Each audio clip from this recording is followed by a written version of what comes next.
Ricky Feather. I build custom bike frames.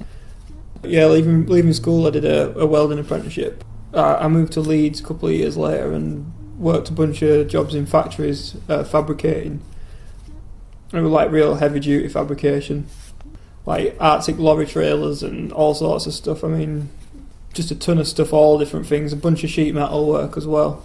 I've always rode bikes, so it kind of just it made sense that building bikes, using my metal skills. When I quit my job to go away, gave me a bit of time to think about exactly what I wanted to do when I got back and stuff. That's kind of where it all started, really.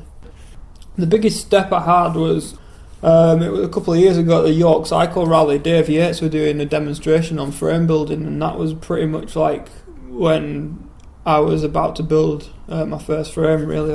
When I was practicing my brazing, and I stood and watched him braze a joint for probably about 20 minutes or so. Just stood and watched him doing his thing, and then came straight up here and did my first lug joint after watching him doing one, and worked perfect. So I used brass for quite a few months, and then I used silver, which was another thing I had to learn to do. So silver soldering, I'm completely self-taught with that, and fillet brazing as well. I've never done any of that, and never seen anyone do it. So I think everything's come along really well. Like in 3 years, it's not even 3 years yet. In fact, I've built 50 frames now. That one up there is my first frame I built, a black one. I guess I've sort of explored quite a few areas in terms of styling of the aesthetic kind of thing on bikes.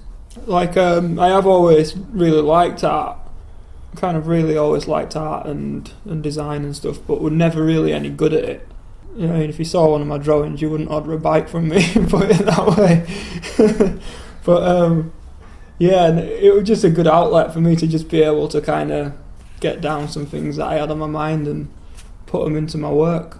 Personally, my favourite thing to do is lugged bikes. I just love carving away at lugs and, you know, stainless steel lugs, and I think that's really where the craftsmanship comes in. Is when you start like working, just playing around, carving stuff up and doing your own thing, doing your own design, kind of creating your own style. I've been trying quite a lot to not take any outside influence lately and just work off the top of my own head. Whereas when I first started, I guess that was just from my background, it was real difficult to sort of instantly come up with your own ideas. Whereas now I never design, apart from frame geometry. I don't design anything, I just go with the flow and do it as it kind of happens. Seems you get the best results that way. And I think now I'm meeting a lot more of my customers. It's a real good way of me to be able to sort of express myself as well as them in what I do.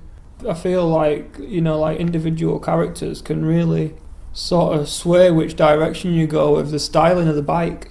You know, like individual touches are what sets it apart from everything else, and that's really important to me, I think, to sort of do something that the customer is going to be absolutely, you know, blown away by, because it's just theirs and it's no one else's. So yeah, Max came up from London, and we had a bit of a chat and stuff about what I was going to do and sort of what direction we were going to go down. I think we wanted the bike to be good as possible in every aspect, really. In terms of like fit, the ride characteristic. He wanted something that was sort of going to be good for these long distance rides that they plan on doing, but not be too sluggish, or, you know, he wanted it to be able to move when he wanted it to. So we just came up with a real nice kind of geometry and stuff for that. In terms of like the frame, we kind of wanted we wanted it to have quite a modern look, I guess. But because I really like doing the lugged frames, I really wanted to do a lugged bike, simply because that's kind of the road that I'm trying to push my work down.